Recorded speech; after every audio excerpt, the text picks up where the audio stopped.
And now, MMOHuts.com and OnRPG.com proudly present literally the worst podcast ever, featuring Bottom Deer. Welcome to literally the worst podcast ever. My name is Colton. I'm joined by my broadcast colleague, Jason Parker. I love it, Michael. And we are super glad to be here. Week 4 of the podcast. There was ignore all the bunch of weeks in between when we did them. But now we're doing them. Yeah, week 3 was last week. Now we're here in week 4. We absolutely are. This podcast will be up today, Sunday, October 30th, so we're really glad about that. A lot happened in the last week. Did it? I feel like some things happened. I feel like it'd be... I don't know if I'd say a lot, but stuff happened. I feel like it'd be incorrect to say nothing happened. No, things absolutely happened, but I think a lot might be a misnomer. I'll just go fuck myself. It might be a bit of a stretch. Yes. There we go. Might be a bit of a misnomer. I mean, Skyrim Remastered happened. Did it? Did it come out? Yeah, it came out Friday, I believe. I mean, not a big deal for all of us PC mustard ricers. Yeah, because we get it for free, but if we already owned Skyrim, which I did, so... Yeah, I got mine for $2.30 on Steam. And you for said, the complete edition. You said misnomer and you stuttered, and I thought you were gonna say, yeah, it would be a bit of a missing number. And I was like, no, don't glitch out our podcast. No, that's later. That's later this morning. Don't glitch out our podcast. A couple of games came out this week. Yeah, Xenoverse II. You're playing that, aren't you? I have been playing the shit out of it. I was writing my review for it right before we started the podcast. I'm almost done. I just have to talk about combat a little. And I have to say, like, you saw some of it on the stream. Yeah. Darren saw some on both streams. Combat, it feels so much faster in Xenoverse 2. There's more of an emphasis on having stamina. Because the only time I lose a fight is when I run out of stamina. And then I get... There's a stamina bar? Yeah, there was one in Xenoverse 1 also. You know how in, like, Tenkaichi 3 there was the key bar, and then under that was the little blue bars? Yeah. That's your stamina bar, and teleporting behind an enemy takes up some of your stamina gauge. Yeah, I know what you're talking about. And doing cool stuff burns your stamina gauge, so now that I punch with the fist of an angry god... Yeah. And my ki blast can take almost a whole bar of damage away, it's time to work on stamina and ki. Yeah. So I can get Super Saiyan 3. Now that you've got that damage, it's time for you to actually be able to spend that damage on something useful. Stuff with it. Yeah. Fantastic. I cannot wait to get my hands on the game. It's so much better. I only recently discovered the joys of Xenoverse 1. And if Xenoverse 2 is Xenoverse 2 looks a lot better from all the video I've seen of it. Mm-hmm. I've been begging you to play it. Now I'm glad you finally have. Visually, it looks a lot more appealing. Like, there's things that I can't describe about it. Like, the key attacks in Xenoverse 2, it looks like they used a different effect or they're animated in a different way, but they look better than they did in the first game. They look, quote-unquote, more realistic. Yeah, and also the character models seem to be more detailed. I think they are. I think they're finally starting to master the power of the Xbox One, PC, and PS4. Because it took them a couple of games for the Tenkaichi and the Budokai series, too, to really... fire up. Now, I do have a complaint or two that I'm going to cover in my article. Which you could go read that article. Where can they go read it? They will be able to, not today, but it will probably be up Monday, I imagine. Monday or Tuesday at MMOHuts.com/author/Ragachak, or same place on RPG. Yeah, It'll be one of those two places. And if you're friends with Jason on Facebook, you'll undoubtedly see a link to it, which we'd encourage you to click and drop some comments on the article. Would be great. Yes, absolutely. So we really hope you'll do that. Other big release this week was, we talked about Skyrim Remaster, Xenoverse. 2K17 was what, last week? Yeah, last week. It came out, I think I talked about it a little bit in the last podcast. You may have. I enjoyed the time I spent on it. I'm actually, as soon as my paycheck hits, if it ever hits. It It really? Mine did. No, mine hit my PayPal. It hasn't hit my... Oh, right, to go to your bank. Right. Yeah, I won't get to my bank until Monday, probably, so... Once I get some more money, though, I intend to probably Redbox it again. I thoroughly enjoyed what was on offer. You don't think it's worth a buy? No, I absolutely think it's worth a buy. I'm trying to save that money. Right.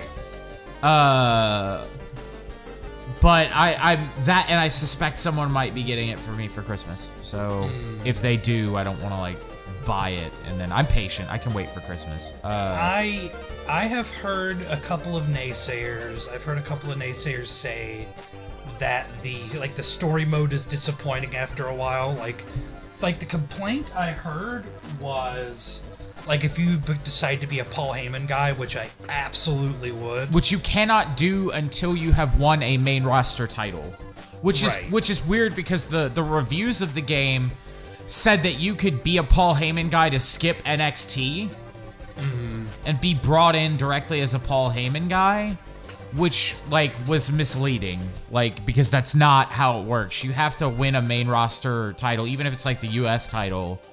You have to win one main roster title before you can even be considered to be a Paul Heyman guy. But the thing that I heard about is if you become a Paul Heyman guy, which I totally would, you are automatically a heel and everyone pretty much hates you backstage. Yeah, that's pretty much the way that goes. That just, I don't know how I feel about that. Well, that's kind of how it works in real life too. Well, that's just because Brock Lesnar doesn't care about the business. I think he probably cares more than he once did. I think he cares less because now it's just he's there to get paid. Right. I think you're right. Maybe he cared more when he was feuding with Kurt Angle. Yeah, because that was real wrestling. Because then he at least had a man to kiss on. So yeah, for a man who doesn't like gays, he sure did kiss the shit out of Kurt Angle. Yeah. We love gays, but that's neither here nor there. That picture's still floating around the internet. Yeah, it will never go away. No. With that notwithstanding, though, Brock. So we've got that going on with being a Paul Heyman guy in the game. The promo engine was something I really enjoyed. That sounds amazing. I hated the backstage interview segments in Xenoverse 1. I was waiting for you to say it. I hated the backstage interview segments in 16 because the animations were creepy. You mean like what's her name? Still looks creepy. It was hosted by the skeleton of Renee Young. Dana Brooke, who looks like. No, that's 2K17. She's one of the few. Yeah, that's what I was saying. She looks creepy in this one. This is 2K16. I'm talking about. Yeah. In 2K16, the backstage interview segments are hosted by the skeleton of Renee Young. Also, the promos all feel really fake and corny. And so like a Roman Reigns one. Yeah, they felt like worse than Roman Reigns promos. Suffering succotash. Yeah, that's pretty much it. In this one, the promo engine feels like the things that your characters actually say feels better, but I still find myself like mentally filling in the gaps and like rewriting it. It's like, that's not how I would say it like this. That's not how I would say this. That's not how I would deliver this promo. Like, you're bad. Stop it. Give it like 5 years and they'll let you actually talk into your own promo. Oh, good. Yeah, but that would be so But cool. then how does it grade you? Like, how does it know what you're saying? Like, it'll find a way. In 10 years, it'll have enough speech recognition that like certain phrases will trigger it, like suckering succotash. Will trigger. That was definitely an attempt on the English language. It was. That'll trigger a secret 5-star promo if you say something. That'll trigger me. Yeah. Well, it doesn't take much these days, does it? Not really. But I like 2K17. I feel that it's going in a good direction. I feel like it's probably the best wrestling game in a decade. I do still want it. I agree with those reviews. I didn't get to play the updated chain wrestling minigame. They said they updated it and gave different styles and moves based on what style of wrestler your character is, so it's not just everybody doing like the generic chain wrestling moves. I don't know if you watched the Adam versus Adam videos, but they showed a lot of different stuff Yeah. I almost called it for combat, but that was still in Xenoverse mode. Yeah. But for wrestling, it looks really sharp in the ring. But so like I said, I haven't seen the updated chain wrestling minigame, but that's something I hope to get my eyes on. Soon. You know what happened? Soon, TM. You know what happened this week that we should talk about? Let's move on to This Week in Wrestling. So, This Week in Wrestling, we learned more about Survivor Series. Between this week and last week, like between this and the last time we recorded, we learned more about. You know what I hope. What do you hope? I hope they don't put Kevin Owens on one of the Survivor Series teams. I want there to be a title defense at Survivor Series. I don't want them to do something dumb, like Seth Rollins is on one team and Kevin Owens is on another. Yeah. And if Seth Rollins' team wins, he wins the belt. Some stupid shit like that. Yeah. Oh God, I hope they're setting this up for superstars to switch shows. And you think so? Oh, they said it. One of the stipulations is if I didn't hear that. So. Whoever wins the night, whoever wins the most of the 3 matches, whoever wins the best of 3, because there's 3 Raw versus SmackDown Survivor Series matches. Yeah, that I knew. Whoever wins the best of 3, kind of like that old Invasion pay-per-view. Whoever wins the most wins the night, and whoever wins the night gets to pick like 3 superstars from the other show and bring them over. And no, not trade them, bring them over. Just steal them outright. Oh, Jesus. So my concern is if they cripple SmackDown. Yeah, if Raw wins and take everybody who's worth a damn from SmackDown. Take their champions. Well, yeah, they don't, or their main event guys, like take Cena, take we'll take Cena, I don't give a shit. Take Ambrose, take, people who are actually doing shit and pull them to Raw. And it's like, well, cool, now SmackDown has an even more crippled roster, but they would still put on a better show. They would, because they're just a better show outright.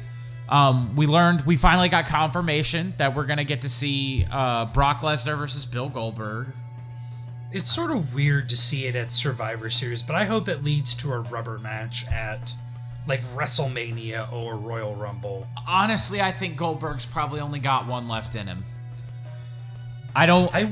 He's been 15 years out of the ring. Or something like that, 12 years out of the ring. He's still in great shape, though, from what I understand. Well, he's built out of a mountain. What do you expect? Like, of course he's in great shape. He eats turtles and shits thunderbolts. Like, that's Bill fucking Goldberg you're talking about. And I give him a lot of shit for not being a good wrestler, because he's not a good wrestler. I disagree, actually. He has explosion, and he's, like, his moves look great, but he has like 7 of them. He has slightly more moves than Kevin Nash has. Yeah, but when it's executed well, you don't need a ton of moves. Like the problem. I'm not saying he's bad in the ring. I'm saying he's not a good wrestler. He's not a good technical wrestler. Even a little. No, but he is a good wrestler. He's a good performer. He is a good worker. He's a great performer, great worker, not a good wrestler. I think there is a line there. I don't know. I think you can be great in the business without having to be the best technically. Oh, no, you absolutely can. I mean, look at Bill Goldberg. Yeah. What an example. I would like to see it become one more match. I would like to see it tied up. I honestly don't know that Goldberg has another one in him. For the right amount of money, he'll find a way. Because of his age. We'll have to see how he handles Survivor Series. Oh, come on. Ric Flair wrestled in he was 256. Yeah, but I think about the injuries Bill Goldberg has had, like, with his arm and shit like that. So Hulk Hogan wrestled in he was 800. Yeah. I mean, oh wait, never mind. We can't talk about him. I mean, he's scheduled to crumble into dust sometime next week, but like that's under the weight of his public shame. Yeah, no shit. So I would like to see him do 2 more matches, but I don't really know if he can. Well, we won't know till Survivor Series. We won't know until we see this match. So, what are your thoughts on it? Who do you think will win? What would you like to see happen? What? I have a hard time swallowing the pill that Bill Goldberg agreed to come back to lose to Brock Lesnar. That would have to be a lot of money, because that is a very, very proud man. Goldberg is and known... He doesn't like to job to anyone. He doesn't like to job to people to whom it does not make sense to job. Like, he does not like to... Well, maybe job is the wrong word, because he's not going to go in there and get his ass beat. Because it's going to be a job. I think when I think of a job, I think of somebody going in and like losing a squash match. Fine, put over. Yeah, he absolutely refused to put over Chris Jericho. Yeah, well, because Chris Jericho's a much... Goldberg has said in interviews that he doesn't like to lose to people who it's not realistic that he would lose to. Like, if it doesn't make sense, like, if the guy is a lot smaller than him, or if it's somebody that he could realistically beat in a fight. Yeah, kind of. Because Hogan wouldn't lose to anyone. On the one hand, I think you do have to lose to some people sometimes, even if it is by shenanigans or not. On the other hand, I also, like, let's be real, how many wrestlers would be the great wrestlers they are today if they didn't protect their character? Like, if they didn't sometimes go, no, I'm not gonna lose that match. Like, no, I have to protect who I am. Like, I'm gonna have to go back to Jericho, because he has put so many people over, because he is such a charismatic force, like a force of nature. He can lose matches, or like Sami Zayn. When was the last time Sami Zayn won a match? God, NXT? I don't even remember. He's lost almost every match he's been in, but people still love him because he is the epitome of the word underdog. They want him to go in there. He's like a jobber. He's so under, he's over.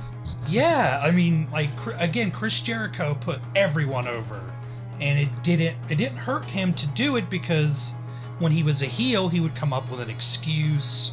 Like, and you watched WCW, right? Yeah, I recall. Like, remember when he went on the conspiracy shtick?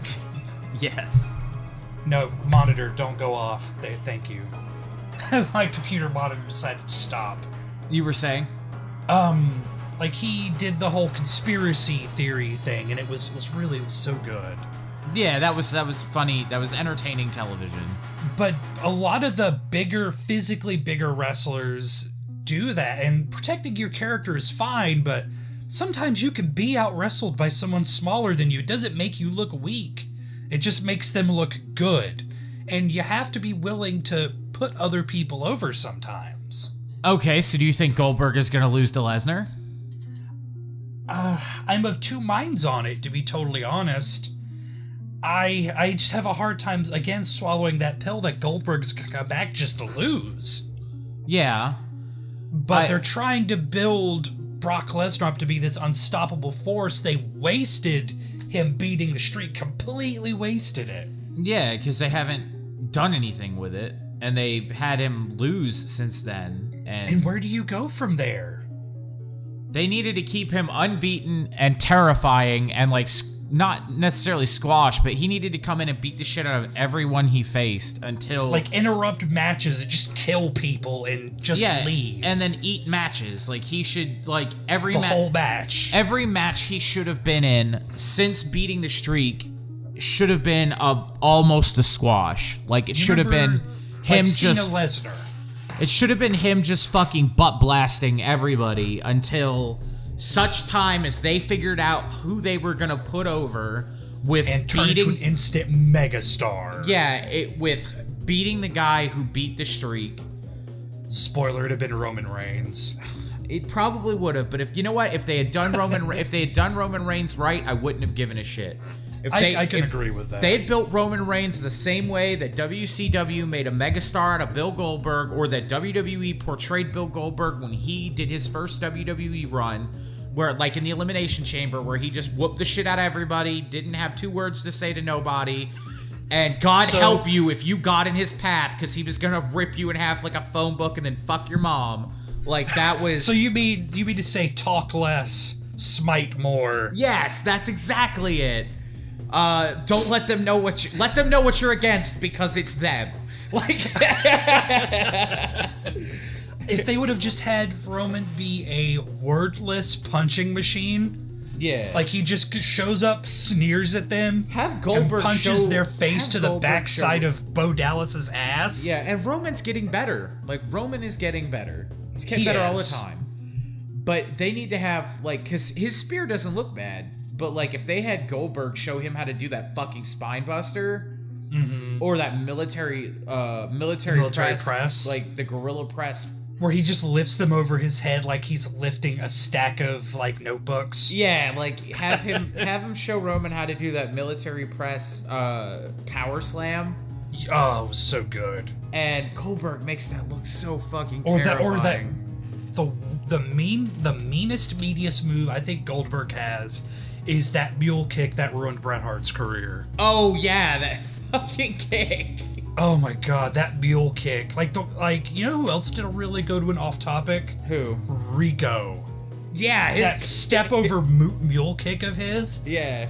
Like he kicked your face into another type of matter. Oh, like he turned your face from a solid to a gas. No, the fourth state of matter. He turned your face from a solid to plasma.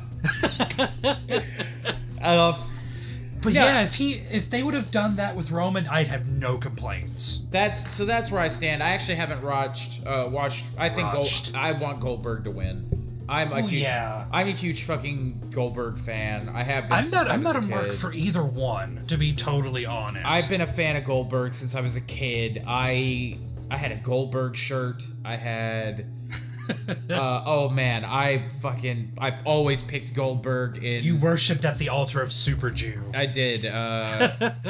I always picked him in WCW Thunder for the PlayStation 1 because I wasn't smart enough as a child to know that was a bad game. Well, we should play that over the holiday. I wasn't gaming smart enough to know that was a bad game. Like, I legitimately I legitimately believed it was all right. And then I played WCW versus NWO. And then your life changed forever. Yeah, I played my first Aki Engine wrestling game, and I realized how I fucked up. Based Aki Engine. So that's really, I think. Bottom line for me, if I have to pick a winner, it's Brock. Brock Lesnar. Bill Goldberg. Brocktopus Lesnar. I'm locking in. The human killing machine. I'm locking in my choice as Bill the Super Jew Goldberg. I should really pick Goldberg, but I cannot see it. The Super Hebrew. I'm picking him because he is our superhero and he's going to save us from the wasted streak. He's going to avenge the streak. So he's going to give Undertaker his loss back. Yeah. Now you're 22-0.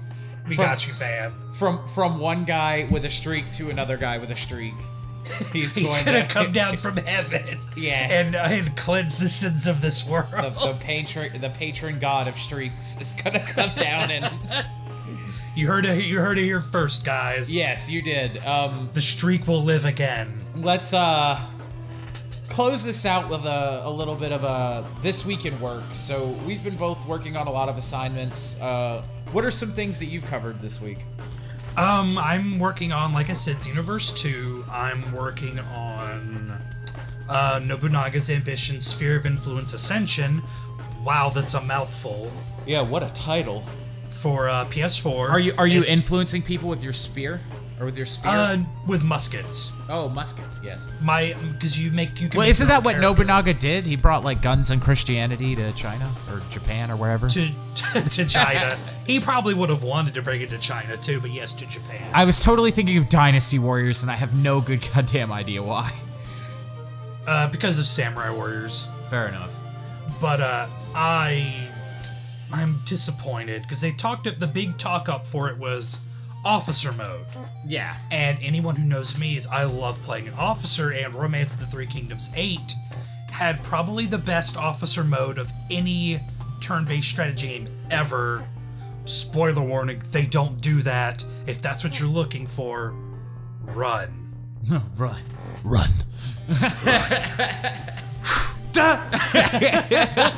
Future Colton, edit that in, please. Yeah, don't worry, I got you. I talked a little about ESO Online. I wrote a lot of editorials, and if you want to read those, you can go to onrpg.com/author/ragchack. That's such a mouthful of a URL. Just tell them to go to onrpg.com. Yeah, and look for me. Yeah. I'm there, I promise. We streamed to YouTube last night. We did. That was pretty interesting. It netted us a subscriber. Yeah. Well, I'm thinking we should do like random streams as well, but also we should stream to YouTube when we stream to Twitch. I'm beginning to think that doing both is a good idea. Because like I said last night, as long as they're watching, who cares where it's at? I just care that they're watching, and some people on our Twitch will watch both at once because they're the realist. Yeah, but I feel like that kind of messes up the viewer count a little bit, because then we get an artificial sense of who's actually there. I think it'll be okay. Not everyone's doing it. Only like 1 or 2 people really do that. Or like they'll swap to the other one to see what's going on. Yeah. But it was an interesting 2-screen experience. Like, it's something we wanted to do earlier, but we didn't really have the technology or the where would we do it at. Yeah, and now we do. And it netted us a subscriber too on YouTube, Mr. so. Anime. Mr. Anime Madness. Shout out to Mr. Anime Madness. Yeah, shout out to your boy, Mr. Anime Madness, who is responsible for all anime. You should go thank him. So go give him a thank you. It's his doing. I want to personally thank Mr. Anime Madness for Gundam Build Fighter. Thank you for that series. It changed my life. I also for the better. Personally want to thank Mr. Anime Madness also for the anime OVA for Super Mario Brothers that was released in like 1987. Oh, the one that was only in Japan where Mario and Luigi wore the wrong colors. Yeah, thank you for that. Just because it was so bad, it was good. So I mean, not everything you've done is great, Mr. Anime Madness, but most of it. But most of it. A lot of it was more good than bad. More good than bad, I think is fair to say. And see, when people follow our channel, this is what we do. We talk them up. So yes. So if you'd like to be talked up, if you'd like to be talked up on the bottom tier, if you'll be in the Virginia area and would like tickets to bottom tier, call this number. Send a tweet to bottom_tier. Yeah, and we'll ignore it. So that's this week in work. I feel like we both talked about what we were doing. Colton's done a bunch of videos, a pile of videos. Yeah, slew of videos. What I've done is not important. Why is that? It's not. Jason's work is really. He does a lot more work than I do. So he definitely deserves. You guys should go watch or read what he's doing. Well, see, I don't post videos. I do stream at facebook.com/onrpg, and Colton joins me when he can. Yes, but now that I'm doing an afternoon stream as well, I don't know how feasible that will be. I will try to join his when I possibly can. Yeah, so his will have more viewers than mine, though. Well, I think that's just because of where I'm streaming to, not because of... MMO Huts has a huge audience, and OnRPG is basically dead. Yeah. Sad but true, like, real talk, it's pretty much dead. I'm hoping that these editorials I do on OnRPG, I sincerely hope that they will warrant putting them to the bigger site. Because I'd like to think I'm bringing more traffic to OnRPG. Yeah. And I am the only, news poster there that gets comments regularly, so there's that. I mean, that's kind of neat. Yeah. We'll just have to see where the wind takes us. Yep, and that's something we're really good at, and we're going to see where the wind takes us next time. On Bottom Tier.